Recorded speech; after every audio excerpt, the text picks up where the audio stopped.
Hey guys, welcome to the Virtus Performance Podcast. This is episode number 36. Before I get stuck into the guests and they get stuck into me a little bit, I want to thank all you guys for listening. And if you have been enjoying the podcast, please rate it, share it, subscribe it, all that kind of stuff. Get around us because we're trying to make the world a better place, one listener at a time. Wow, that sounds kind of kooky. Anyway, so today I sat down with two of my best friends in the world, Dan Marascia and Ruecker, two absolute superstars who I've known for a long time.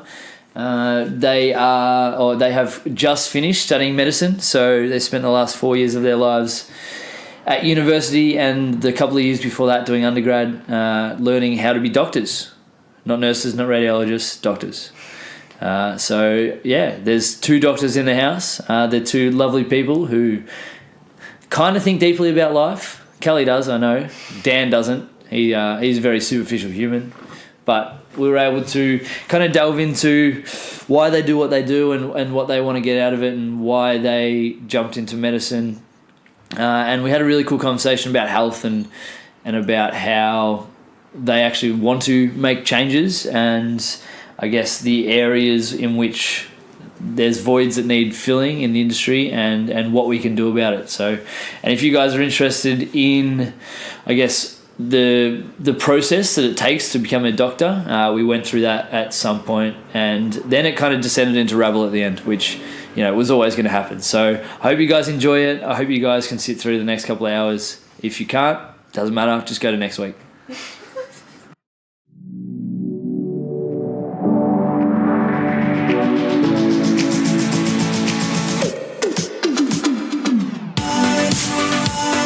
My personal and business goal is to be just a little bit better every day.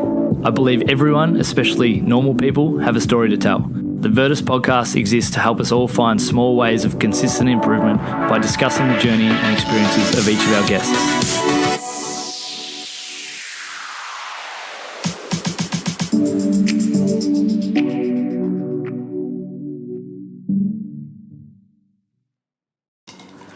Daniel, Kelly, welcome to the podcast.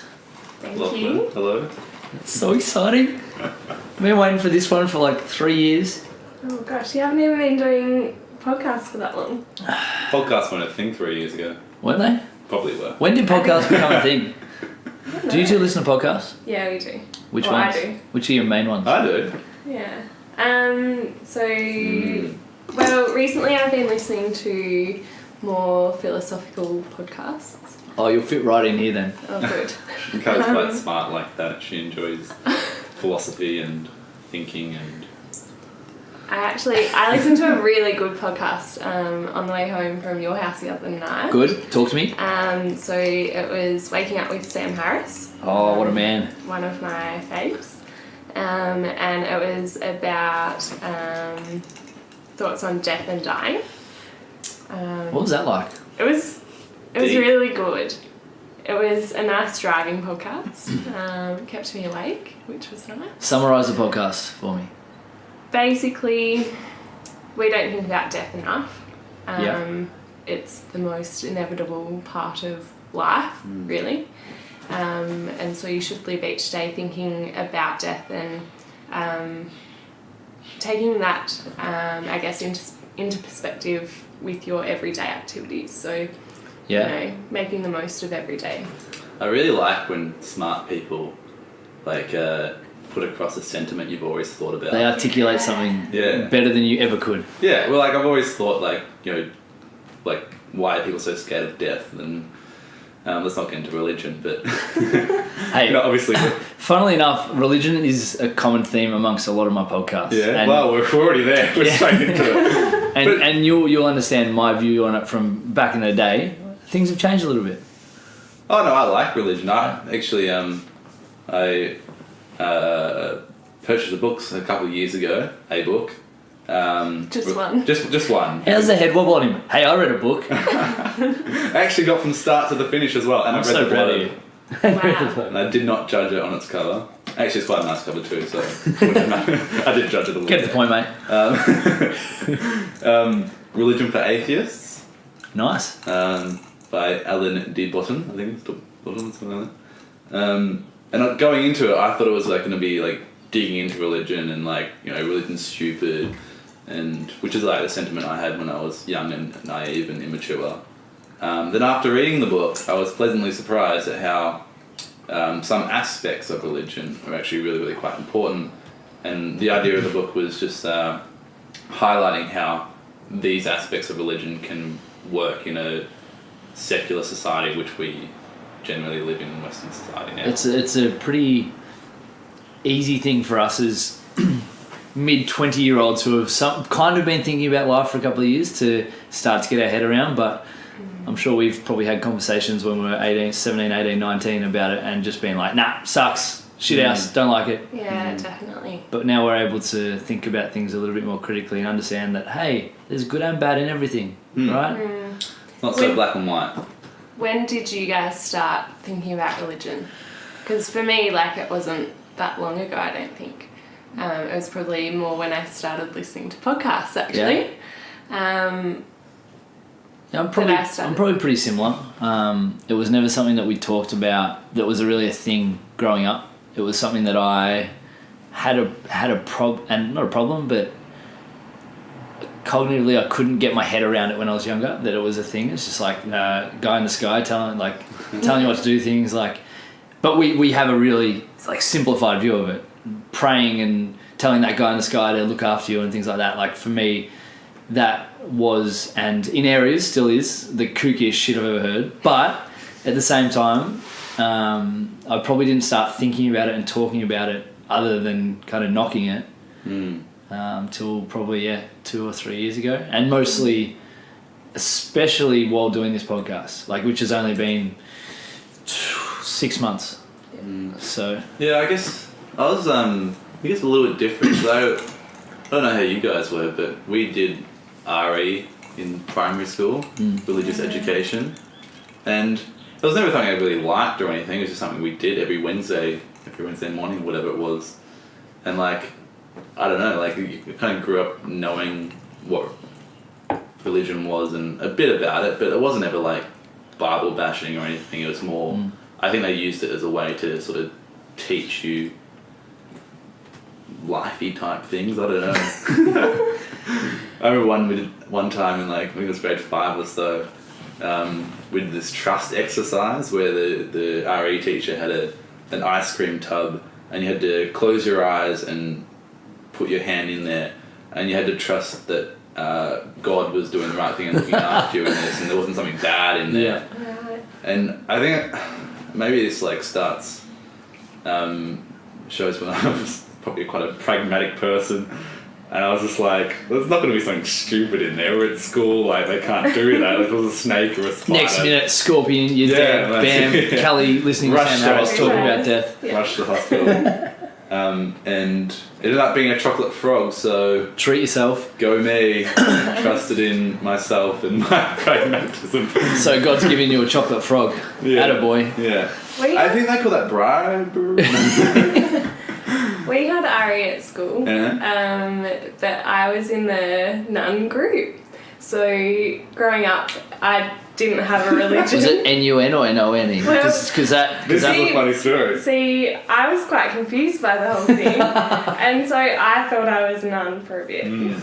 That's the best. Mind you, all we did in the nun group was like drew pictures and like did colouring. How old were you when you were doing that? It was primary school, so it was probably like prep and grade 1. Here's the interesting thing about, like, the first thing I think about, who put you in that group? Who decided that was your group? Oh, I don't know. I think Not Kelly. I think probably it was my parents. So the first primary school I went to was in Caulfield, and there's quite a diverse religious population, I guess. Yeah. So you had Jewish people and Christians and Catholics and stuff. So everybody got split up. And I think that my parents must have just been like, oh, we don't really have a religion, so none. She can be a nun. It's a nun life for me. She can be a nun. Yeah, that's quite good. I was very confused by the whole story, by the whole situation. It's tricky, yeah. What was it like growing up in a diverse area? Because I guess we didn't. Dan and I had a very There were shades of white. yes, but that's it. Lots of shades, Lots of shades, and that's it in a fairly I don't know. Caucasian population. I don't know. So we lived in Caulfield until I was about 10. Bit too young to sort And then of we moved out to the understand. burbs. So, sorry? Bit too young to understand. Yeah. So if, diversity is all that you know when you grow up, Yeah. you don't know that it's diversity, Like, it's not anything different to what... Yeah. Whereas so after we lived in the burbs, we then moved to Warrnambool when I was 15, and that is very, very white. There's no diversity. Dan has a pretty funny story about a guy that he works with that lived in Warrnambool for a little bit. Talk to us, Dan. Tell us the story. This is only a recent story. This has come up just in the last couple of days. I met this guy at work, and he lived in Warrnambool about 15 years ago. He's Asian, from Asian ethnicity, and he was there studying. I think he said about 15 years ago, and he was just saying like, so white. Like, even he would go out on the weekends, and there's not much to do. There wasn't much to do in Warrnambool, and there still isn't much. Hey, there's whales. There are whales. They come at a certain time of year, though. Okay. So. Cheese world, best milkshakes. There are the best food. Okay, there's a few things, but nightlife related. Yes, this is a plug for Warrnambool. If Tourism Department of Warrnambool's listening, you're welcome. Wonderful Warrnambool, #3280. It's just the end of the Great Ocean Road. Now we're sidetracked. Anyway, he was saying that every weekend what you'd do was go to a house party. That would be the go-to. And these were his mates that were inviting him to these house parties, but inevitably he would always get into a fight. Someone would pick a fight with him for being Asian and being different, and he just said it was just a horrible place for him to be in. And it's kind of sad to think that, because coming from being white, we quite enjoyed Warrnambool, like it was never, like, it's such a lovely place, and to hear like someone having that sort of experience there, it's kind of sad to think, but Yeah. I guess understandable when you see that some of the types of people that are there. And his perception of how he was treated and how he was raised and what he had to deal with is his reality. And even though like two people can experience effectively the same place at the same time and have two completely different experiences, depending on who they are and things like that, it's pretty horrible. But at the same time, if you're on the other side and you have a positive experience, it's not horrible. You're white. Yeah, it depends on which part of the world, mate. Like, Yeah, let's not get into that. All right. I think it's like it comes down to empathy and perspective, and I think Yeah. those people who do better in the world are the ones that can see or can understand what it's like for someone else to be in that situation. Did he stay in Warrnambool? No, I don't think he was there for very long. He was just studying there. Yeah. So I think he said he was there for a couple of years or whatever. I'm sure the majority of people in Warrnambool are quite nice, if we're implying anything else. What was a lovely place. It is a great place. And I think it definitely would have changed now. I think people are much more accepting Yeah. For the most part. for the most part. Yeah. Well, I think that hopefully, I like to think the world's getting a lot more accepting. Well, yeah. Absolutely. When Australia voted yes and the Parliament agreed, Yeah, we did. Good from you guys.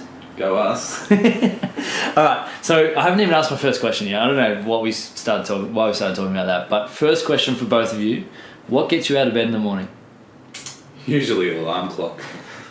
Good. Usually Dan gets out of bed after me, so I'm the one that gets him out of bed. Nah. No, I mean, Gosh, that's a really hard question. I don't think I've ever really thought about it. Think a little bit more philosophically than my alarm clock, because No. here are the most common answers: my alarm clock, coffee, my partner, My cat. food, my cat. I've got to go to work. All right. So Yeah. let's think a little bit. Let's delve a little deeper than that. I think they're probably the superficial things that get you out, is what you're saying. But like, if you think about it, work or study has been probably what's literally got us out From of a bed. philosophical sense, Daniel, No, what gets you out of bed? Yeah, but like, if you think back and once you finish your studies, you can kind of think, I actually quite enjoyed what we were doing, and perhaps that is the reason what got you out of bed every morning. Because sometimes it sucked. I think sometimes it doesn't matter what you're doing, how much you love it. Sometimes it sucks. Yeah. Mm-hmm. But if you can take yourself out of that and sit down and think about it, you probably really, really, really enjoy it, and that's what gets you out. Otherwise, it's saying So just in loving what you do and enjoyment. yeah. Good. Maybe. I don't really know. Cal? I think that's a pretty good answer. Can't steal his answer, I mate. know, I wasn't going to. Yeah, gosh, I think that for me, it's probably more about having a purpose. So, you know, I'm a generally pretty lazy person. If I didn't have to get out of bed, then I wouldn't. But I don't like the term lazy. We'll carry on. We'll Yes. talk about that later. Okay. Maybe I'm very distractible. I don't Yeah. know. Fun fact, knowledge bomb, quick knowledge bomb. Okay. So I'm listening to a book at the moment called Understanding Women. Listening to a book. Yes, audiobook, mate. Yeah. 2017. They might not have them in Audible. Now that you're back in Melbourne, Yeah. welcome to I haven't 2017. run into it yet. Yeah. So it's called Understanding Women, and it talks about how, and obviously there's a spectrum, like there is Can I ask for what prompted you to start listening to the book? There are a lot of women in my life, and I want to make sure that I understand them. One of my staff members, Jess, kept banging on about it for a while, and I want to be able to understand, I guess, doing this podcast mostly, but just in my own personal development, understanding human behaviour, why we do the things that we do, and why we have the behaviours that we do, and why we react certain ways, and why we act certain ways, and like whether it's condition or whether it's whatever. I have a deep want to understand why. Okay. So that's the reason I've started reading this book. And one of the things that I'm only a couple of chapters in, so I'm still in it, but it talks about awareness and focus between girls and guys and how it varies. Mm-hmm. Guys have a very single-minded focus, whereas it's just bang, I'm working on this. So you go shopping, for example, and it's I'm going to buy shoes, I go buy shoes, I go home. That's it. Whereas girls have what they call a diffuse awareness, where it's I go shopping and I want to buy shoes and ooh, perfume, ooh, this, ooh, that, and you're constantly focusing on everything around you, right? Yeah. And it's all based around like kind of the hunter-gatherer mentality that's kind of instilled in our DNA, that if you're going out and gathering, you need to be able to look at every part of the meadow and see what's happening and understand what's going on if you're looking for berries or whatever. Whereas guys, they're focusing on hunting one thing. So it's all based, like the first couple of chapters are all based around that premise, and I find that really interesting now that I've read that and heard that, to start, like, obviously when you read something, you start to notice that stuff, that cognitive dissonance, that you start to notice everything around you. But yeah, it's really cool to pay attention to what's going on at work and what's going on at home, and to see that diffused awareness in action and that single focus in action. Yeah, I think, oh gosh, this is going to be like a counselling session in a minute. No. I agree. So- That's what it's all about, though. No, yeah, so like Dan and I have had a lot of, I guess, conversations and arguments at times about things around the house. So, you know, like noticing that the floors are dirty or something like that. And that probably does come into play a bit, because I'll be like wiping the bench and look at the floor and be like, oh, it's really dirty down here. Whereas, you know, Dan will be like, oh, I wiped the bench. I did good. But I was going to say, that's exactly it. When you were talking about that, that's what I thought straight away. Like, I think I'm very task driven. Like, I will, like, give me a task and I'll do it. Yeah. But I disagree that I wouldn't look around for other things. No, but your focus would move from that other thing, right? Well, I think in that sense, if we're taking the house for it as the analogy, it's not the cleaning would be the task. Both of you close your eyes for a second. Both of you close your eyes for a second, right? Alright. The cushions on the couch to my left, to Callie's right, what are they doing? How do they sit? Callie, could you tell me? Well, I put them there Yeah. earlier today. Dan's been Although looking. I think that I sat there at one point. On the couch. Anyway, they should be like next to each other, overlapped a little bit. Dan, is that correct? On the Well, they left-hand side were of the couch. before. Or right-hand side. I sat on the couch briefly this afternoon after an arduous day at work. Answer the question, mate. I think that I agree with what Kelly said. They should. Alright, so you just right, pickpocketing Callie's answer. Well, Yeah. Callie, you're spot on. So Great. they are set like that. They are. But I don't necessarily know if Dan, if we would ask him first, if he would have known, right? So maybe not. But I find that incredibly interesting that, like we were talking about experiences before, that two people can experience the same thing but get two different things out of it. Yeah? You're looking at No? Lachlan very quizzically. Yeah. I mean, Do you not agree? questions on the. I don't see where you're going. You're With so task-driven, you just focus on the one thing we're talking about. Be a little bit more diffused, mate.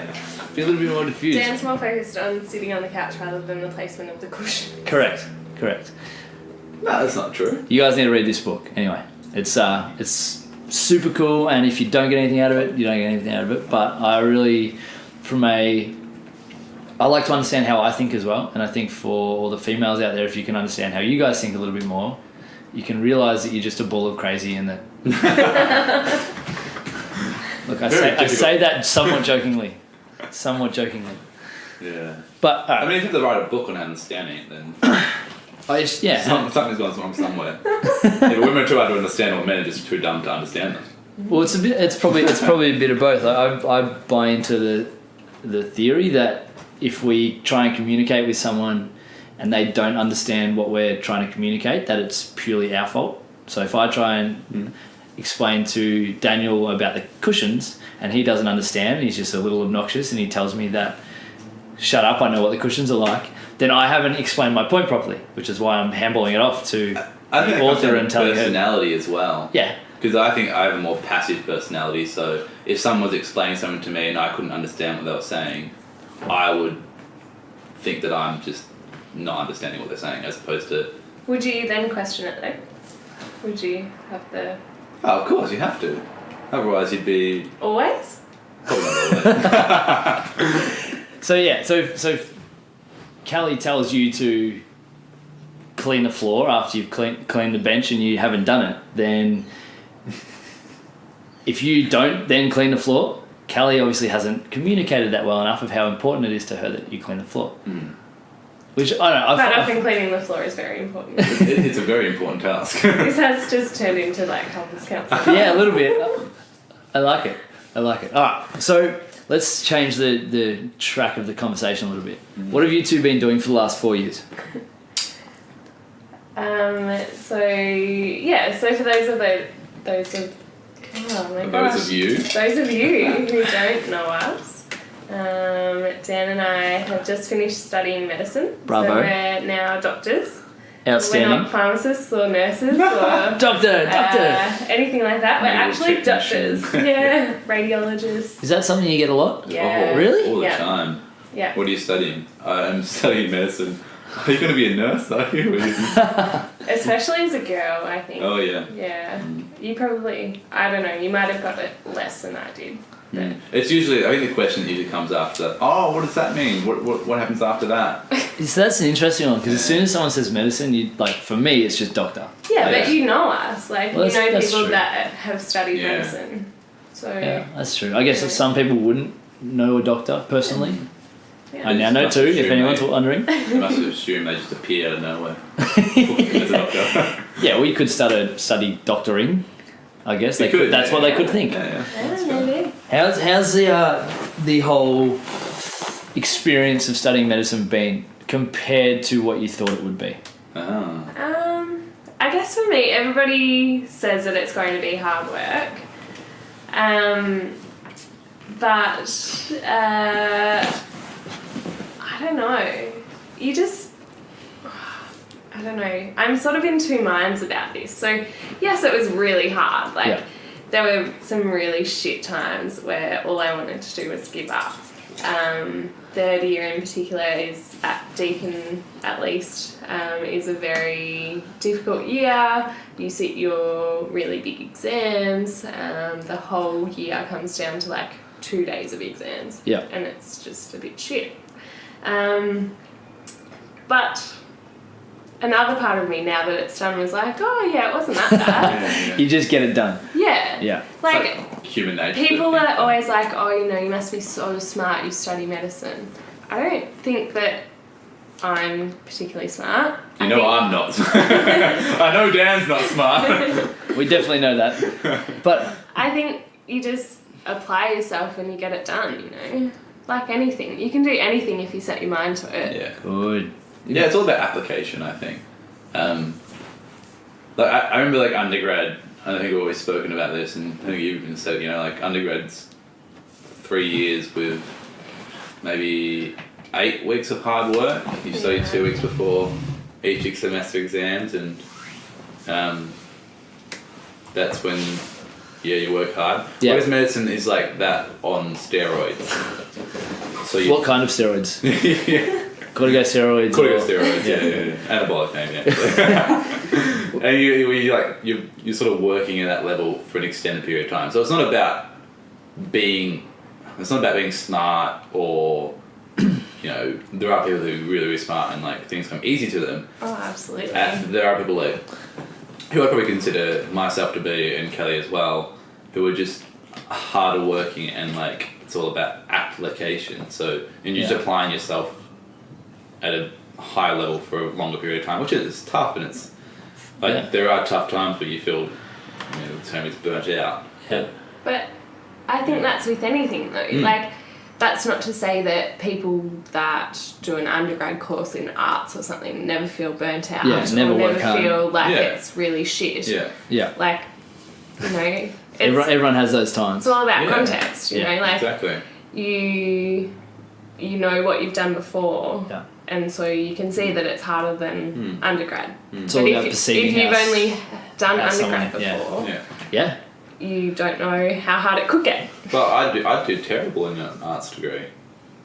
Why? Why? I think you'd be okay. No, I'm like, I imagine like there's, you know, I just don't, like, yeah, the point is like, people have their areas where they're good at, Yeah. you know, like. Oh, so you're good at medicine. Yeah, I'm great.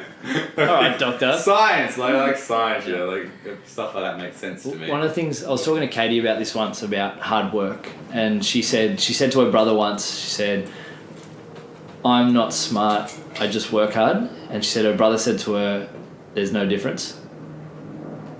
And that was I think it was a couple of years ago we were talking about that, but I'll always remember that, because it genuinely is. Like, yes, some people are naturally more intelligent than others, but whether you apply it or not is kind of up to you. And if you apply yourself in something, whether it be a medical degree or a arts degree, or whether it's, you know, working Learning a trade. Yeah, exactly. Working on the tools for 12 hours a day. Like, if you apply yourself at something, then you're going to move from where you are now to where you want to be. Yeah.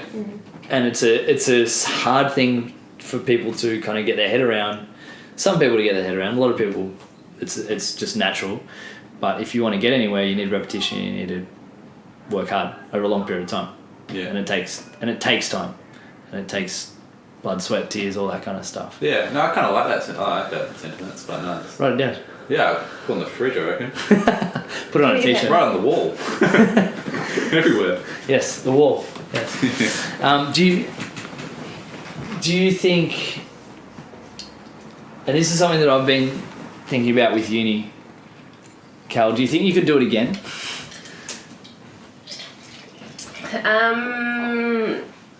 Which is it's a weird thing to think about. Like, would I do it again? Or could I do it again? Which of course you could.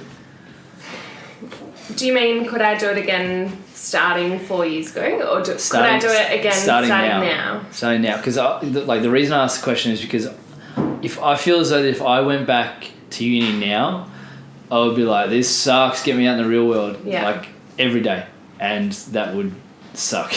It'd be hard. I think that it's hard because, I mean, Dan and I are in a period now where we're not yet working. So we've finished uni, we've finished our exams, we've passed, we've graduated, done all of that. So now we're just waiting to start work. Yeah. So, yeah, I mean, I could probably do it again. Would I want to? Not even a little bit. Not even a little bit. Yeah. I'm so ready to be paid. Yeah, that's true. Got some medical bills to pay. But could I do it again now? Probably. But once I start work, probably not. Yeah.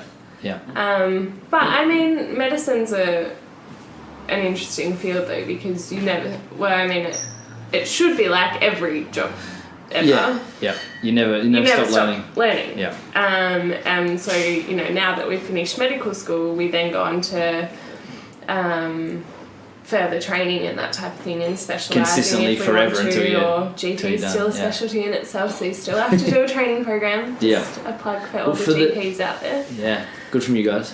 From like this is something that obviously I've learned over the last 4 years with you guys going through it. Yeah. But for everyone out there listening who don't necessarily understand what a medical degree involves, and Yeah. then obviously a couple of years afterwards, talk us through the process. How does it work from starting uni to Yeah. your Okay. specialty? So Dan and I did it post-grad, which means that we did a uni degree before we started. So in my case, I did exercise science. Good from you. And I Yeah. studied Yeah. biology. Yeah. Biology, yes. And so from that point of deciding, oh yeah, maybe I want to study medicine, you sit the GAMSAT, which is a pretty big exam, and it goes for about Aptitude test. 8 hours.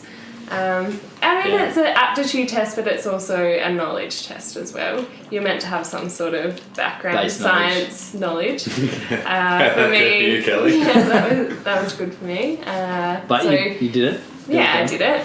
I fluked it, but that's okay. What's the pass rate, or the how many times do people usually sit it? Because it's not one of the most people pass, is it? It's difficult. There's not really like a pass mark that was in. But in terms of like failing or passing, if Well- you're certified. Well, I guess to put it in some perspective, it all works out on a bell curve. yeah. I was going to say you sit the test in the Melbourne Showgrounds in the big,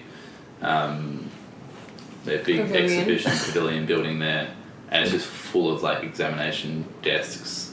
And that's full, and that's Melbourne, and it's all around Australia, and they sit them in New Zealand as well, and you can do them overseas in London and a couple other places too for the Australian admission.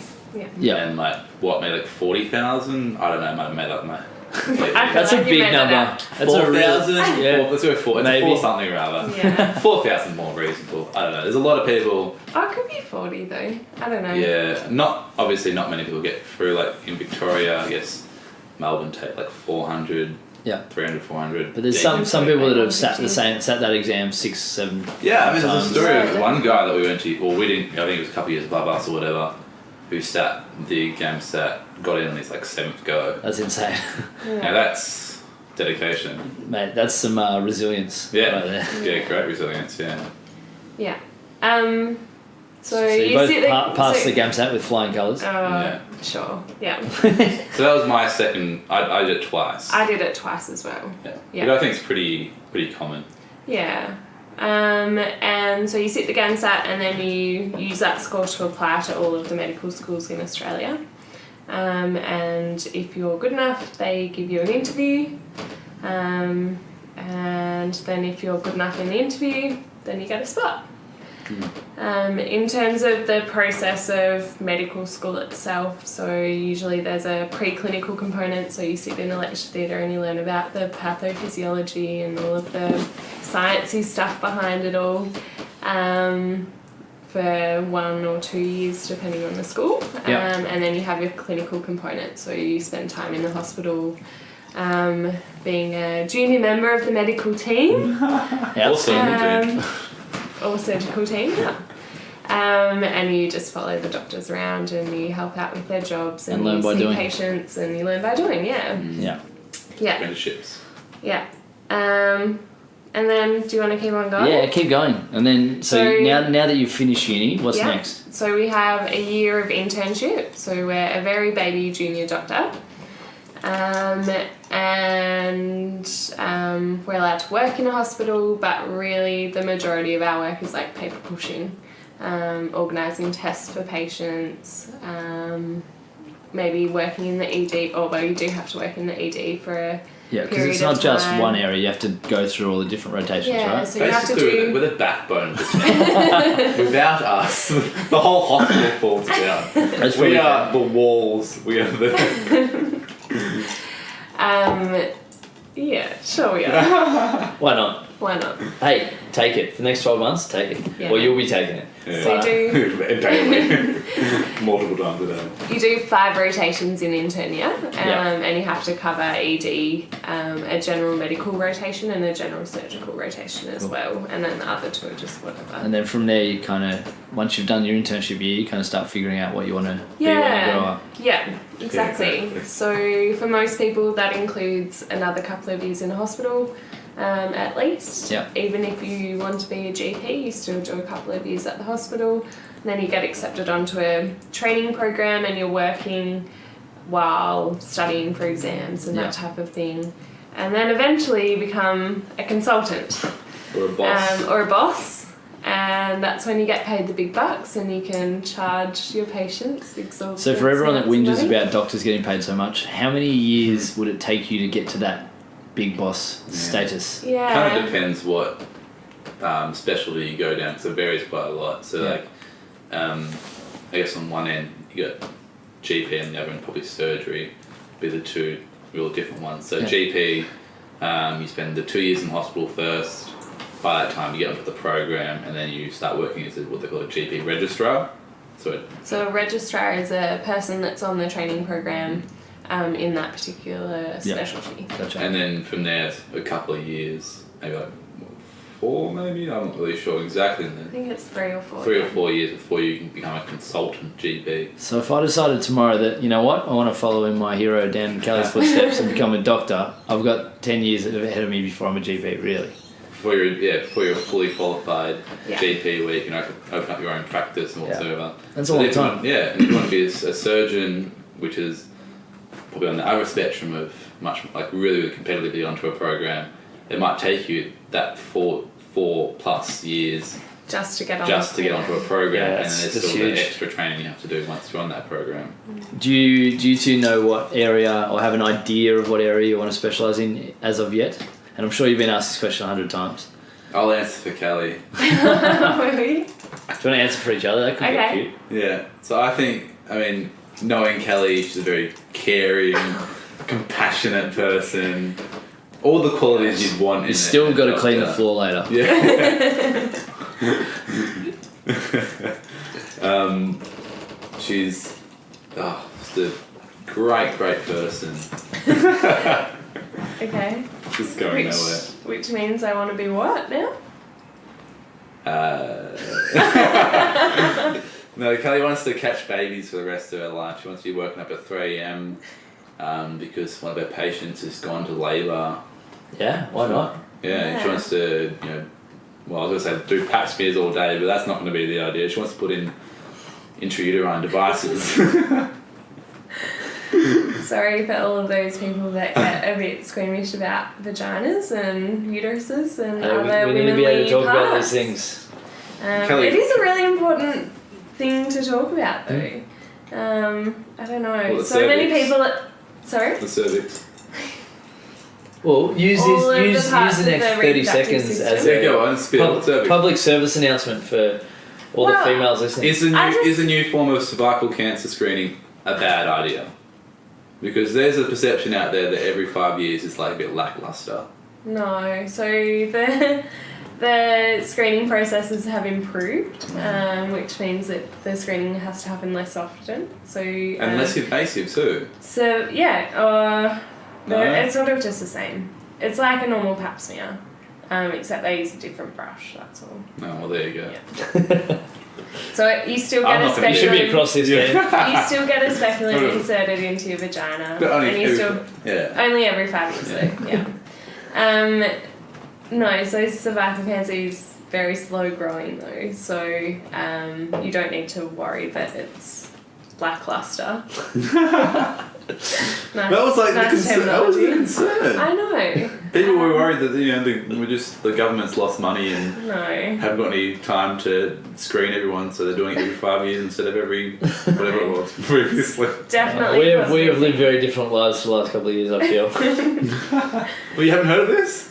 No, Okay. no, I haven't. But maybe No. I should. Look But I after your think cervix, Lachlan. In general, like the people are so reluctant to talk about, something either like sexual or something that might be perceived as a bit gross. Like bowel motions or Everybody urine poops. or everybody poops. Everybody goes to the bathroom. I was convinced for a long time Half the that girls population didn't. has a vagina. You're what? I was convinced for a very long time the girls didn't go to I genuinely don't feel as though that's a hyperbole at all.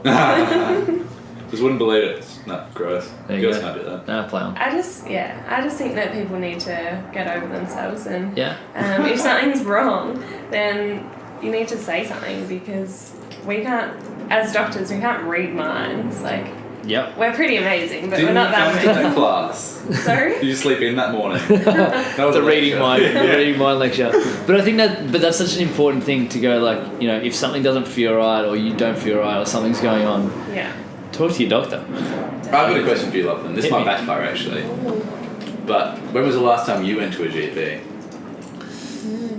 I ran into my GP Down the street. like genuinely couple of weeks ago, and I was walking and I have no shoes on, like I have now, and I was walking on gravel, and she's like, "Put your shoes on," and I was like, "Wow, it's my doctor." What a caring doctor. She's a superstar, but she's moving to Ocean Grove, so I'm really upset. It's a bit selfish. Oh, yeah, fair enough. But it's like surf and stuff, whatever. But yeah, genuinely, it's been a while. Like, just to go see a GP for the sake, like, Why? Why? But that's the thing. Like anything, and being in the health sphere, people come and see you when they have pain, or people will come see you when something's wrong, or very few people will seek like me out as a strength coach and a performance coach when they go, you know what, I just want to be better. They can seek me out when they've been injured or anything, because everyone's bulletproof till they're not, right? So, answer your question, I don't think I've never gone to see a GP just for a checkup. Yeah. But can you do that? Like, is that? Of course you But can you can. go, hey, nothing's wrong with me, but I just want to know if everything's alright. Like, that would be a course. weird thing for me. You know, I imagine I do that agree. it would I do feel agree. weird, because the first thing that you that someone or that a doctor says to you when you walk through the door is What's wrong with you? what's wrong with you? Yeah. Well, you don't say it like that. What's brought you in today? What's wrong with you, mate? Yeah. But What's yeah, wrong with you? I've only gone when I But- need something, and it's always usually been football related. Yeah. Or Do you feel like you have no problems in going to your GP though, if something was wrong? If something was wrong, I would have no issues. But Yeah. I have And you a have- really good relationship with my GP because, like, of the football connection. Yeah. And she's local now, she was local. She is for like 2 weeks. Yeah.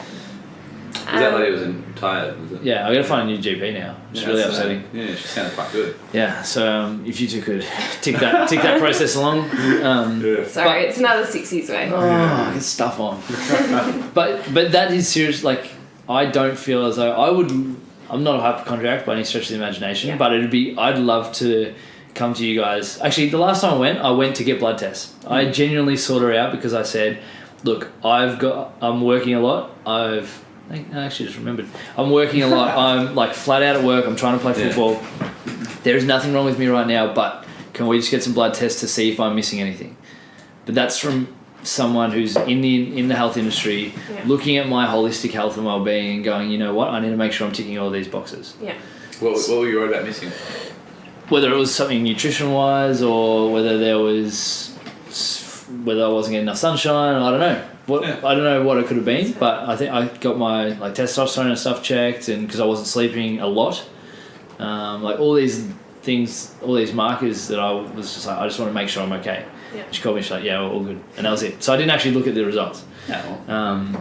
But yeah, and I don't know, it's an interesting one. Like from me, someone who wants to, I want to optimize my health. I don't want to just be okay. I want to optimize my health. I'd love to be able to go to my doctor and say, hey, what's some cool stuff that we can test to help me make sure that like I'm ticking all the boxes. Yeah.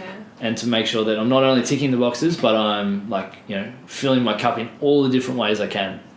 And whether it's something I can be taking nutritionally or something I can be doing differently, it'll be cool to be able to do that.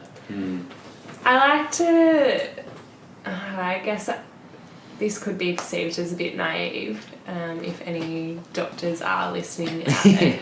But I would like to think that if Please I call in was if you to become a GP, that I would offer that service for my patients. Yeah. But It's not something you really get taught. no, it's not something that you get taught. Yeah. And Gosh, I don't know. Like, I suppose back to that point before, people do go into a GP with an issue that they need fixing. Yeah. And so, I don't know, I imagine that in your 15-minute time frame... Which I feel as though is the first problem. Yeah. But anyway, carry on. That those types of issues are going to be really tricky to tackle. Yeah. Go on. I was going to ask you, Dan, do you have a GP? No, I don't have a GP. I knew the answer to that question.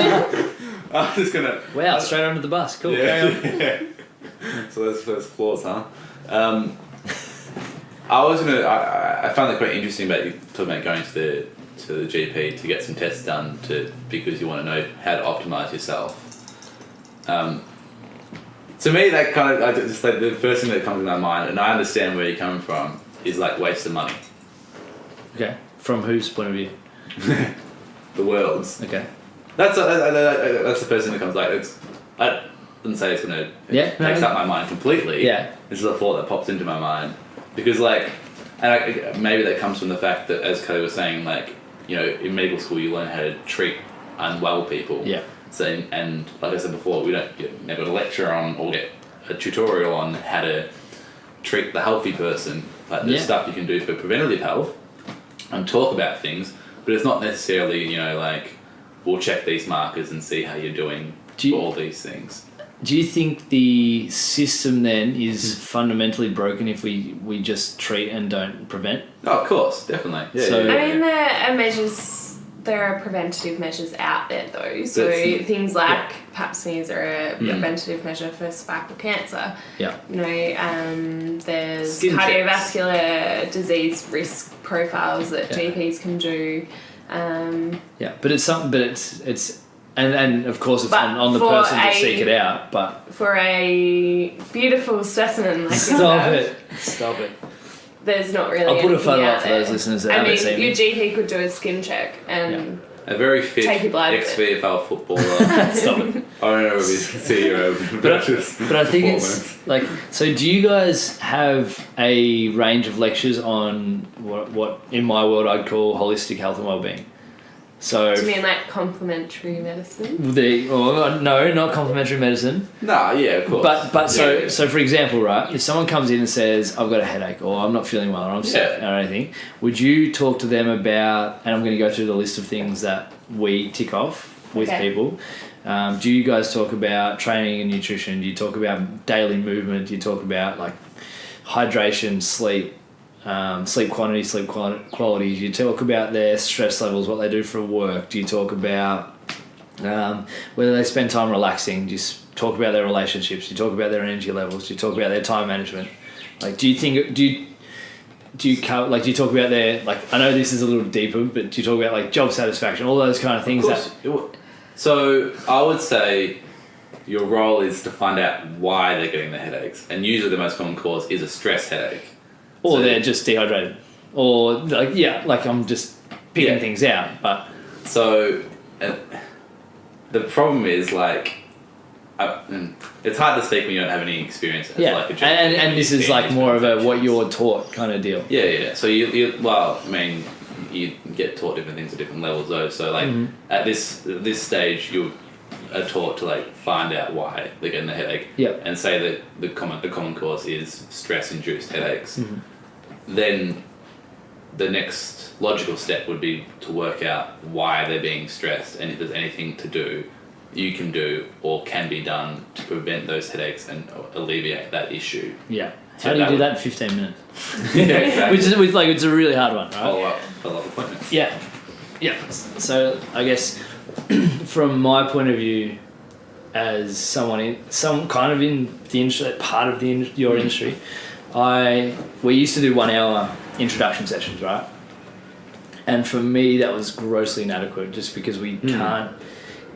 1, get to know someone. 2, check if they can move. 3, talk about all their history. 4, talk about their lifestyle.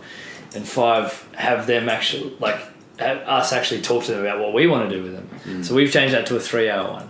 So it's 3 1-hour sessions over a couple of days. And we found that we're able to kind of touch on everything, but even then, it's still up to them to act on it.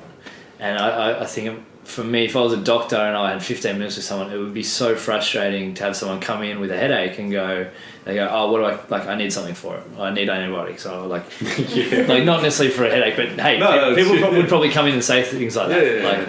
And it's, you know, you've got a stress-induced headache because you're running yourself to the bone and you're not actually drinking water or hydrating or doing all these things. Yeah. So, I guess that's where the role of follow-up appointments comes in.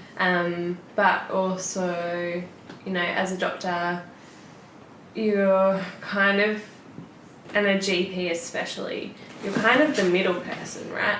Yeah. Like, you work out what's going on and you work out what's going wrong. Yeah.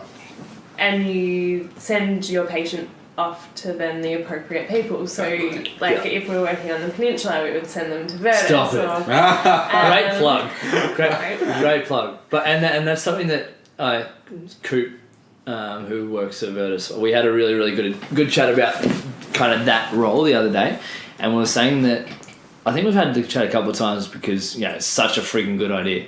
But I genuinely feel as though there should be like I don't know, I still can't figure out what it could be called, but like a professional referrer, right? So if we get the spectrum of health and medicine and we go the whole spectrum let's go from medical to performance, right? If we're on the medical side, we have all the different practitioners that have their own different roles. We go to the performance side, same thing. In the middle, we've got, you know, you've function stuff, so like physios and osteos and myotherapists, all that kind of thing. Gen pop people, and I say gen pop because that's a term we use. I'm sure you guys might use it. Normal patients, right? Lay people. Wow. General population. Wouldn't necessarily know who to see for certain things, right? I have people come to me and say, like, I just went and saw my doctor, I've got a sore hamstring or something like that. Yeah. And I'm like, you probably should have gone and seen a physio, like, because they're trained in movement, right? Yes. I got a cold, like, you're not going to go see a physio. Yeah, I would hope that a GP would recognise that though, and be like, oh, you should go and see a physio. Yeah. Yeah. You know. Yeah, but then a GP might have had a bad like influence with a physio at like when they were 18, and then they might go, "No, physios is no good." Like just That's like a really, I wouldn't. A really naive way. I would hope that GPs aren't as narrow-minded than that. So. But all right, so let's go to the narrow-minded thing. Like, what do you guys think of the other doctors, the chiropractors? Like, so can you repeat that? I didn't quite catch it. Again, the other doctors. I'm not actually sure which one of you guys study more, a doctor or a chiropractor. Or chiropractors are doctors, of course. So. Do you know any chiropractors? Personally, no, but a few. Is that preference? Like you? No. Personally, I so obviously there's a lot of bad in every. I mean, I heard it's quite back-breaking work. Yeah, good. That's why I didn't go down that path. I might just pop into a chiropractor. But stick your neck out and get in there. Serious conversation, Dave. But the way I kind of like, I've seen a chiropractor once, and before he actually assessed me, he asked me whether I wanted a payment plan or not, and that was my first would you rather pay for all 8 sessions up front or one at a time? Like, mate, we haven't even had a chat yet about what's going on. Like, and obviously there are some amazingly good chiropractors and there are some not so good. Same with doctors, same with performance coaches. Exactly, right? So some of the people I look up to most in my industry, whether it like health function performance industry, like obviously they're all overlapping, but some of them are chiropractors, right? But their ability to identify, well, part of chiropractic is incredibly kooky and doesn't follow. Part of it is taken from different peer-reviewed literature that actually follows the right stuff, and then part of it's they've devised their own way of treating. But the way I look at it, right, if it makes people feel better and people actually change and people adapt and you actually move the needle, then you're doing the right job, right? So whether they're chiropractors or physios or whatever, doesn't really matter if you're getting the outcome that you're looking for. But in saying that, like, I have a bias to not send people to chiropractors because of the thing that what happened to me, right? And I have I have certain physios that I'll send people to and certain physios that I'll say, hey, you should go see this guy instead. Yeah. but it's all about finding people that you trust in. And I guess the thing I struggle with so many different overlapping practitioners is it's hard for me to know sometimes who to send someone to. So I can only imagine someone that doesn't spend their whole life studying and in that area, how hard it would be for them. Yeah, but I think that's where your GP role comes in. Yeah. So like your example of the person previous that attended their GP because their hamstring was sore is... That was an actual story too. Yeah, I bet it's a very common story. And like I think both of us in our GP rotations would have seen people with musculoskeletal complaints. Yeah. And like there's some that you can, like simple things that you can easily help the patient with because you're trained to a certain degree in that. But obviously there's someone, as you said, like a physio who is much more capable. Yeah. I guess that's, and what I was saying is it's your GP's role to be able to refer on and sort of understand where this patient should go for the best care they can receive. That's why GPs have the hardest role. Yeah. And they're so undervalued. Like they have to know in their area, who the best people are to refer to. Yep. They have to know when to refer, what they can deal with themselves, when to bring them back, all within 15 minutes. It's insane. Yeah, luckily enough there's a new Health Pathways, which is a new initiative which helps GPs. So it's made like, so you break Victoria up into health networks, and so each network has like its own pathway of where to refer and who are the specialists to refer to. So it's a lot easier. So like literally what you do on the website is you say Lachlan's come in with a sore knee. So as a doctor you work out what you think's going on, and then you diagnose and refer according to the best practice in that area. So that would be like, like say you had osteoarthritis in your knee. Yeah. Refer to a physio, but also refer to the orthopedic surgeon and refer to blah blah blah. Yeah. And that's what tells you who's in the area that you can refer to. And I like that. Yeah, it's great. It's a fantastic idea, and it's all peer reviewed and like and that's the way I think medicine should be, is because we're not going to find like one person that's able to do each practitioner's job, right? Yeah. Like the performance coaches are probably the closest you'll get. No, but in all seriousness, like it's so hard, and I think I'd love to see GPs that are, like, from my point of view, trained in movement, right? Because then you're able to go, well, this person doesn't have like a sore back, or they have a sore back, sorry, but it's not because of their back; it's because their hips don't move. I think we've got a great example of that. A guy in Warrnambool, Murray Graves. He's a musculoskeletal physician, so he a GP. Yeah. But the majority, I would say, like, I don't know, maybe like 90% of his patients, if not more, are like musculoskeletal patients, and like he, he's all over it. Like we were lucky enough to learn from him. That's cool. Yeah, and like Do you want to move to Mornington? Yeah, maybe. And like, I guess I'm sure the people down here are like that. Yeah, just trying to find them, and find them and find the right ones, and not have to like any profession. You gotta. There's gonna be good and bad, but I think I'm sure you guys both know this, but for those guys listening, we're trying to at Virtus.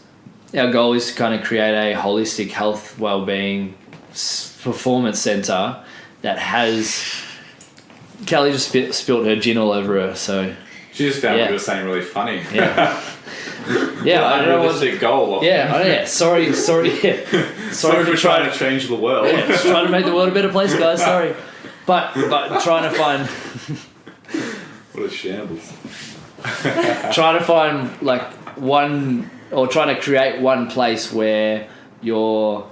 the way I simplify things, and I simplify a very complex system into 3 parts. It's health, function, performance.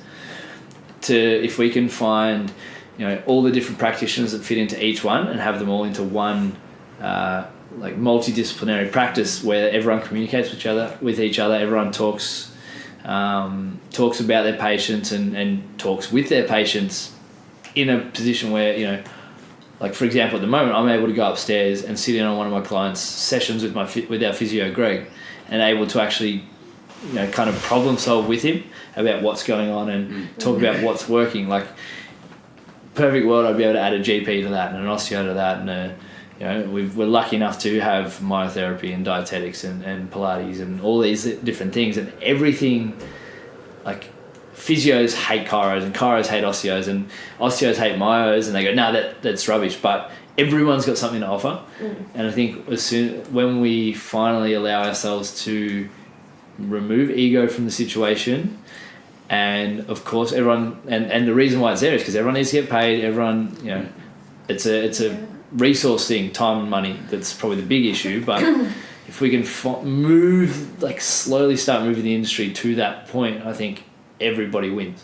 So you're asking for more collaboration? More collaboration, yeah, definitely. Yeah.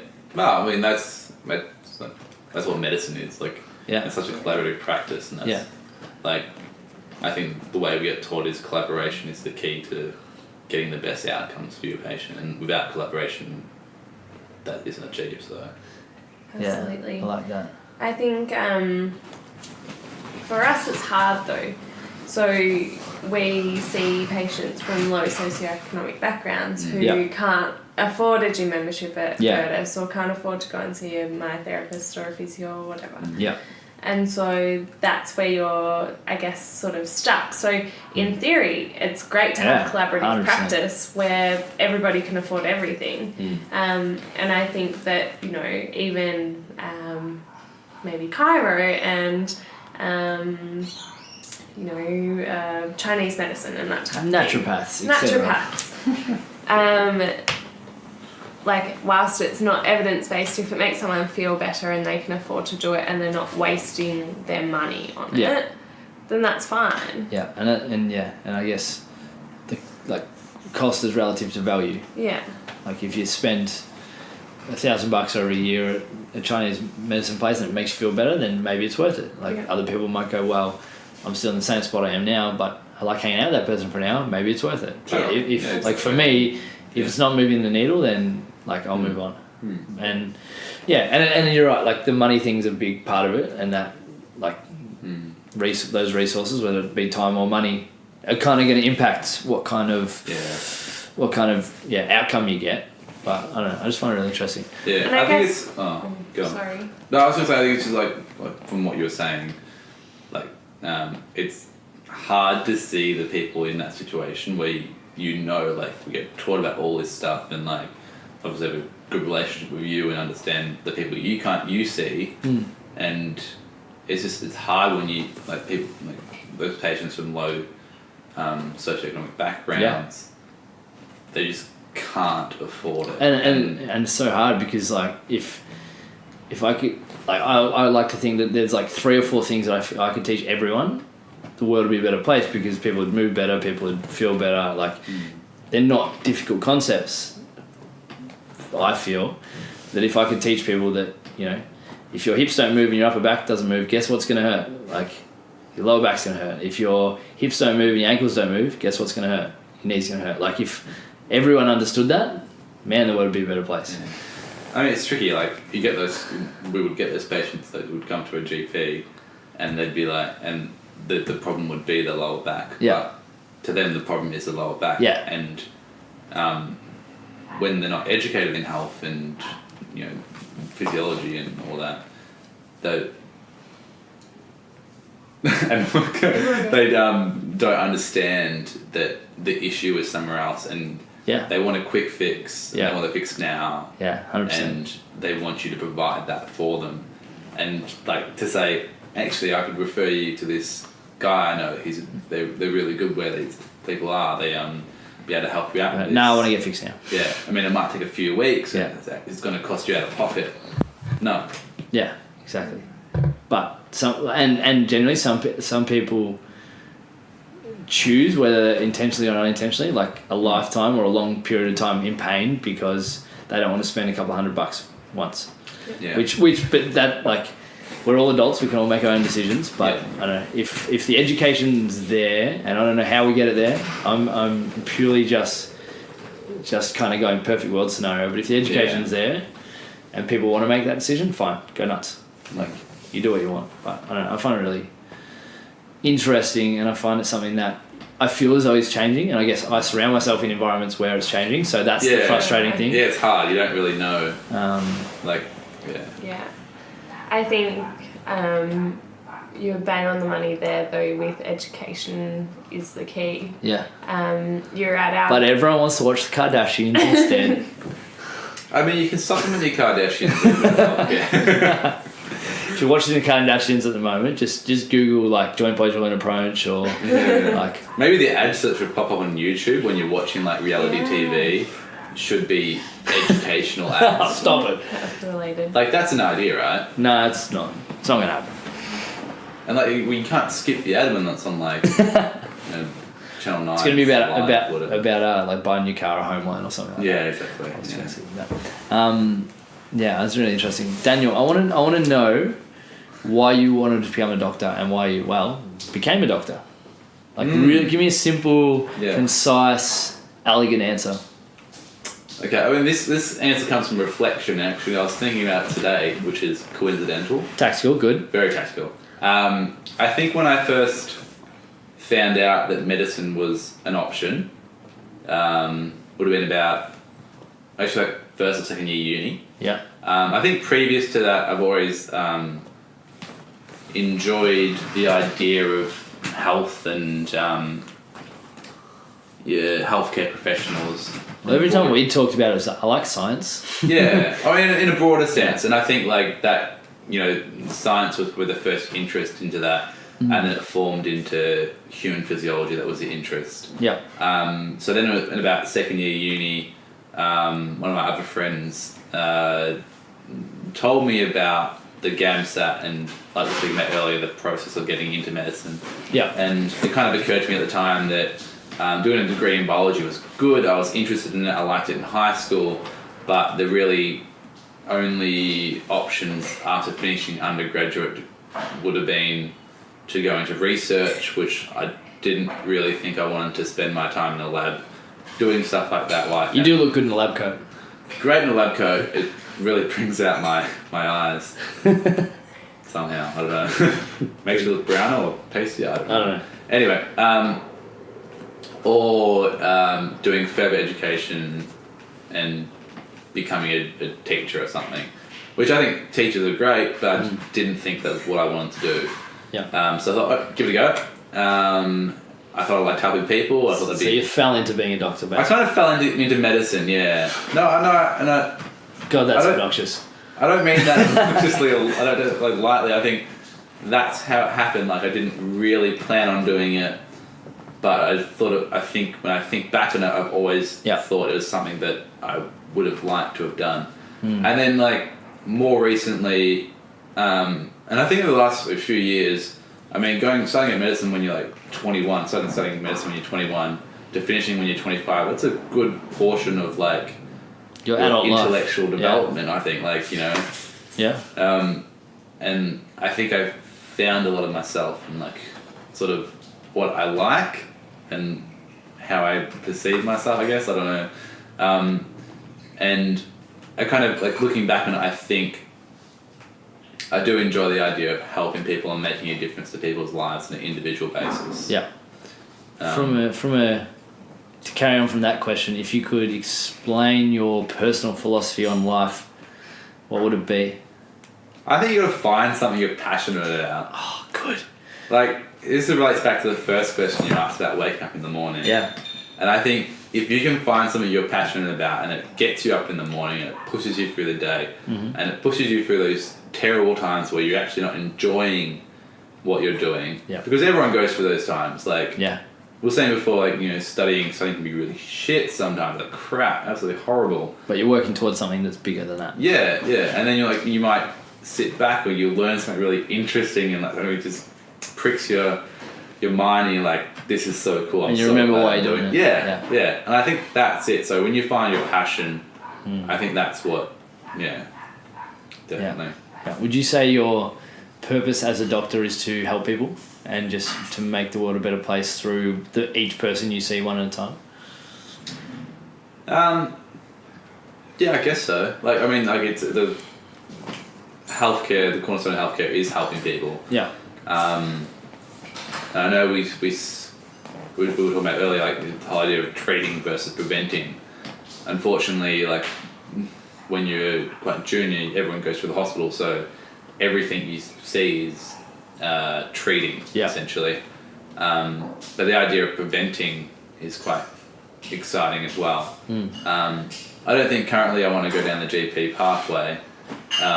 Which is really upsetting to me because I guess I'm going to have to hire Kelly instead. Yeah, but I think there's other ways like you can help out with prevention, and like public health is something that stands out as an interest. I think you don't have to help, like when you're talking about prevention, you don't have to help a million people at once. I think if you help the people around you and those little circles, then effectively you are making the world a better place. Yeah. I think I really like the idea of the opportunity to empower people to make a change in their own lives. Great word. Yeah. So I think that's a very exciting prospect of being in healthcare, is that the ability or the opportunity to empower people to make a difference in their lives. Yeah. And whether that be someone like, in the next year or so who's in hospital and for whatever reason could be their first presentation, but like being able to spend that time with them to teach them about what's happened to them, and how they can prevent that in the future or prevent whatever happens getting worse or whatever. And that's very, very, very exciting opportunity. Yeah, I like that. And a privilege, really. I like that a lot. But that's the cool thing about it. Like you're humble enough to go, you know what? It's a privilege that I'm able to help people. I'm a privilege that I'm able to make someone's world better by treating them or teaching them something or empowering. Because a lot of people would be like, what do I get out of it? Yeah, I mean, like, I don't know. Like, I don't think we've ever really... I mean, we've had these discussions amongst us, like Kelly and I and our housemates previous and, other peers from uni about that. And, like, I think the good thing it comes back to that same sort of sentiment. Like, people enjoy the idea of being able to help and be able to empower people to make a difference in their lives. Yeah. And, like, yes, there is definitely personal benefits from it, but the fact that that's not your main driver, although it's enticing, it's great, and it's fantastic that we get the opportunity to have that. It's not the reason why. Like, if that was the reason why you did it, you wouldn't get anything out of it personally. I was having this argument with one of my clients who's a nurse, and she hates the I do it because I want to help people thing. And we unpacked it and we talked about it for like 15 minutes. And we got to the end and I'm like, okay, so basically what you're saying is you want to do it. You do it because you want to help people. She's like, yeah, but it makes me feel good. I'm like, but what's wrong with that? Like, you're able to make yourself feel good and help people at the same time. Man, that's a dream. Like, that's exactly what I think as human peoples that we're all chasing. Like, we're all chasing that ability to... Yeah. What do you think? Do we ever do anything, though, for someone else that doesn't make us feel Are you good? asking, is there such thing as true altruism? Yeah, I think the answer is no. 100% no. I am so behind the answer being no. Absolutely. Yeah. But that's okay. Yeah. That's As long as you acknowledge that. As long as you don't go into that being naive and thinking, I'm just going to do so much. Yeah.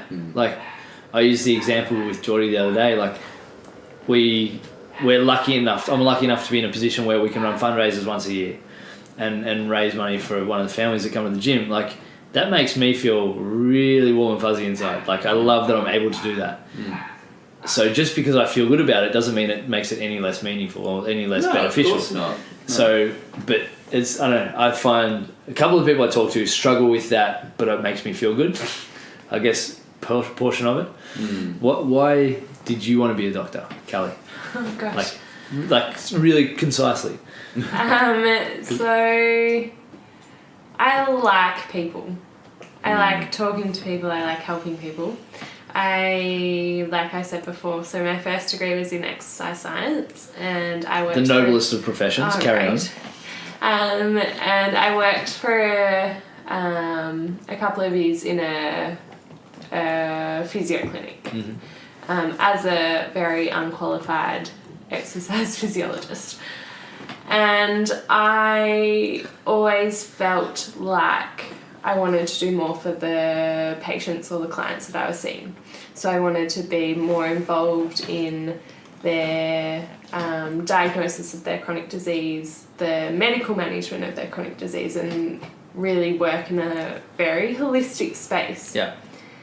I think as I've gone through the last 4 years, that has changed a bit. And I've kind of forgotten that person. So it's nice to reflect on that. It's probably hard to that reflect reasoning. on it during like your degree. Yeah, sure. But I don't know. I like the hospital now. I still really like people, and I still like helping people. Yeah. know. I say that in inverted commas. I like the way that it makes me feel. For those listening at home, Kelly just did the little finger thingy.